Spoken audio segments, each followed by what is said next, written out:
Magpapatupad ang Social Security System o SSS ng Pension Reform Program hanggang 2027. Tapos maitala ang matatag na net income at reserve fund na umaabot sa mahigit 1 bilyong piso.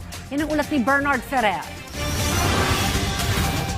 Malaking ginhawa para kay Flor de Lisa ang pagtaas ng kanyang pensyon matapos ipatupad ang Pension Reform Program ng SSS. Sa edad na 73, umaasa siya sa kanyang pensyon para sa mga maintenance medicine laban sa high blood at iba pang pangailangan sa araw-araw. Kasi kahit papano, yung 200 per month, nakakadagdag sa gamot ko. Kaya nga sabi ko nga doon sa mga kaibigan, mga anak ko, maghulog sila sa SSS. Malaki rin ang natutulong ng dagdag pensyon kay Carol. Sa gamot. And you try to save some money pa naman para sa travel. Local lang, local. Sa ilalim ng Pension Reform Program, makatanggap ng 10% taon ng aumento ang mga retirement at disability pensioner, habang 5% naman ang idaragdag taon-taon sa mga death at survivor pensioner. Ito ang kauna-unang multi-year pension increase sa kasaysayan ng SSS na nagsimula noong 2025 at tatagal hanggang 2027.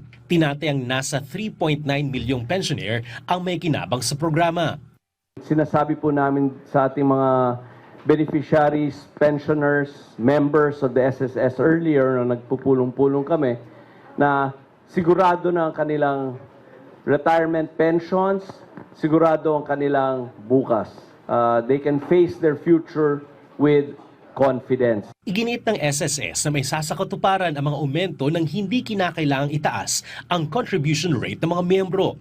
Sa pinakahuling datos, lumampas sa 1 trilyong piso ang reserve fund ng SSS, habang umakyat sa 1.261 trillion pesos ang kabuang assets o katumbas ng 22.1% pagtaas. Tumaas din ng 58.4% ang net income ng SSS na umabot sa 142.97 billion pesos. Pinag-iingatan ho namin mabuti ang pera ng aming mga miyembro. And with God's grace, we achieved this much for 2025.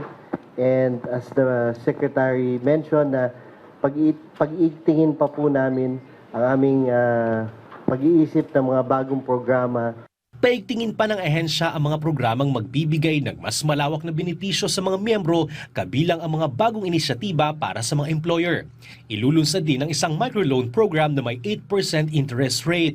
Tiniyak ng SSS na walang pagtaas sa kontribusyon ng mga miyembro hanggang 2027, habang nananatiling matatag ang mga local investments ng SSS. Bernard Ferrer para sa Pambansang TV sa Bagong Pilipinas.